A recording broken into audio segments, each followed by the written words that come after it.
Ladies and gentlemen. What? I can't say that anymore. It's not gender neutral. Okay, I'll come up with something. Anyway, my name is Sebastian. I am 1/3 of the Stained Glass Theater podcast, and today I am bringing you my first ever solo in-depth review. So what I'm going to do in this series is I'm going to go track by track and review albums. So I have a script. This is going to be a little bit different than Tyler's brief reviews, and I think it's going to be a really good time. Now, I do apologize if there's any background noise. My mother had a lot of children, and I cannot help that. And there is a script, so I will be glancing down, but I am bound to improve and memorize as time goes on with all of these reviews, and hopefully I won't have to look down as much. But this is the first one, so buckle up and get ready, because today we are reviewing Masterpiece Theater by Marianas Trench. So, February 24th, 2009, just 3 years after their first full-length album, Fix Me, Canadian pop band Marianas Trench released their next album, Masterpiece Theater, which is truly what it claims to be, a masterpiece. The opening track, aptly named Masterpiece Theater 1, lets you know immediately what you're in for, with the entire band progressing for the better, mashing well-known song genres of pop, rock, punk, emo, and even some widely overlooked theatrical elements for a one-of-a-kind sound. The harmonies sound like they could be suited for a Disney movie or a choir concert, and quite frankly, either one of them would work perfectly.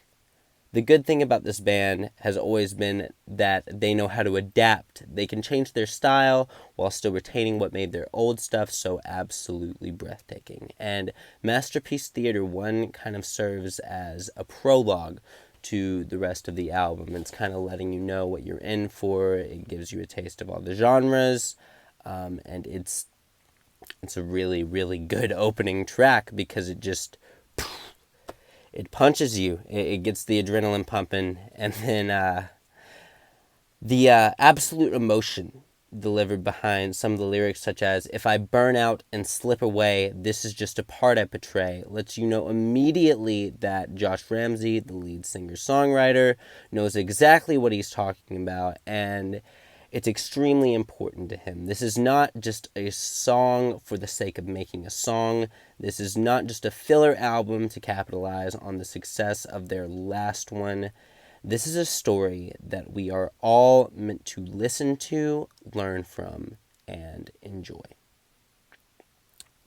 Track 2 opens up, and if you're ready for the closest thing you're going to get to an empowering teenage angst anthem, which sounds like an oxymoron, trust me, I know, All to Myself is going to be the track for you, with lyrics such as, "Please just follow me, I thought you wanted me, 'cause I want you all to myself," sang in a surprisingly upbeat manner behind some guitar chords that sound like they came from A Lesson in Romantics by Mayday Parade. You dive headfirst into a romance that hasn't blossomed yet, but you kind of want it to, and it sounds like it may actually have a chance to. This song is for sure a bop. Track 3, entitled Cross My Heart, continues the vibe of All to Myself, but this time can be best described as a song about a toxic relationship from someone that doesn't know they are in one. Take me with you, I start to miss you. Take me home, I don't want to be alone tonight.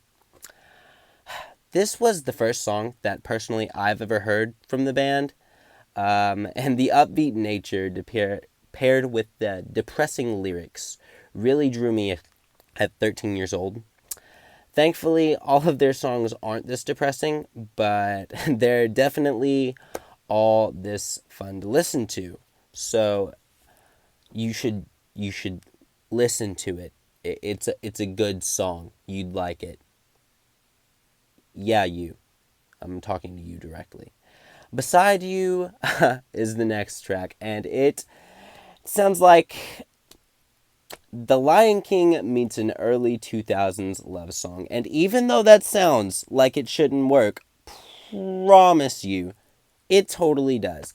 It's a cute song about protecting someone you love, and the band really shows their vocal talent on this track in particular. Something that will definitely come into play in their later albums. Marianas Trench is very good at vocal harmonies, and it's just wonderful. Acadia is next up, and it's a nostalgic song about the town they grew up in, and the melody reflects that, sending us back to somewhere we've never been, but making us want to be there, and at the same time, making us feel like a part of us has been there all along. Masterpiece Theater 2 serves as the intermission to the album and tones down some of the more traditional genres in favor of some vocal harmonies and theatrical elements. The lyrics from the first part return, but this time hold new meaning with everything we've heard, really setting apart this beautiful track from the rest of the filler middle songs that most bands put in their albums. Sing Sing is the next song, and it turns the rock back up, giving us a song about how Josh is pulled every which way, trying to please everyone with his music, and it's really a rare glimpse into the troubles that a singer-songwriter may have, but not explicitly express to their fans, and I think that's really rare. Of course, it's hidden by double meanings and stuff, and anytime you have a song with a double meaning, you want to make sure that you're not giving one or the other too much attention, and I think this song perfectly describes like what a song should be when you're doing something with metaphors like that. It's not convoluted, and songs like that can often get convoluted, so I think they did a good job with that. Good to You feat. Kate Vogel is a love song that looks into the good and the bad, with both parties acknowledging that even though things may not be perfect at this time, they're going to be there to build each other up and to make everything okay. It's one of the rare Marianas Trench songs that feature a guest vocalist, and it does really well. The guest vocals from Kate are phenomenal, and obviously everything else is very on point. It works really, really well as a love song. I listen to it and it just makes me smile. Perfect is next, and on the surface it sounds like a song about trying to change yourself for the sake of a relationship and someone you love, but upon closer inspection it becomes apparent that the person trying to change him is actually about the record label trying to mold the band into something it's not. Josh, being a songwriter, knows all about this and all about how people want certain things out of a pop star and push them to be those things. And this song very much combats that. It's a pessimistic song that very maturely explains the topic. It doesn't get out of hand, and it's really good.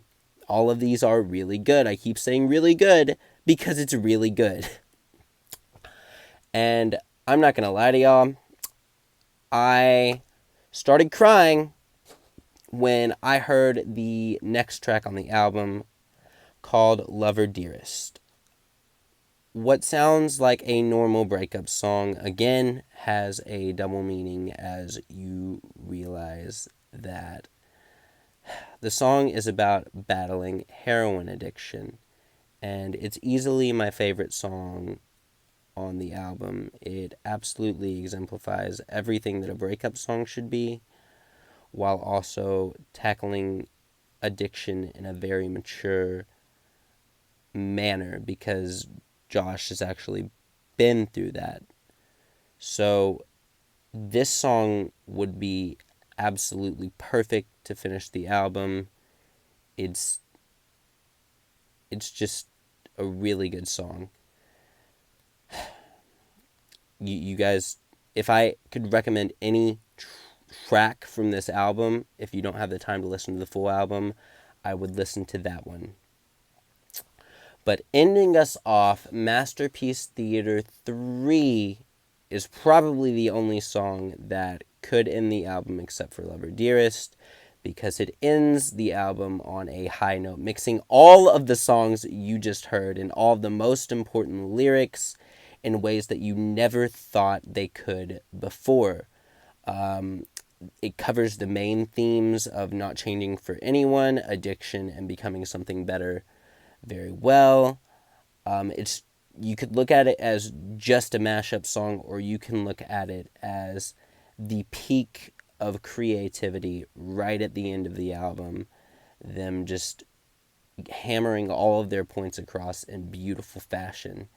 And I think that it's very important. I think that all albums should end like that. And spoiler alert, all Marianas Trench albums end with a mashup song. So you should listen to all of their songs.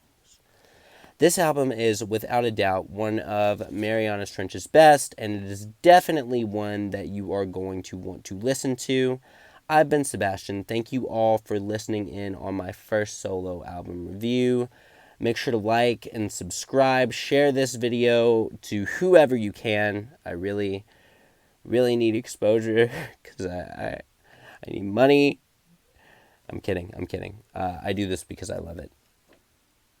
And I'm so glad the channel is back. I'm looking forward to sharing more and more reviews with you guys as it goes on. I am going to have surgery in a couple weeks, so I probably won't be able to upload anything then, but I'm going to try to get these reviews out as often as I can, because it's something I really love doing. A lot of time and effort goes into writing the scripts and listening to the music and breaking it apart, and I think that if you guys like it, it is definitely something I want to continue in the future. Thank you guys once again. I will see you very soon. Make sure to have a lovely night.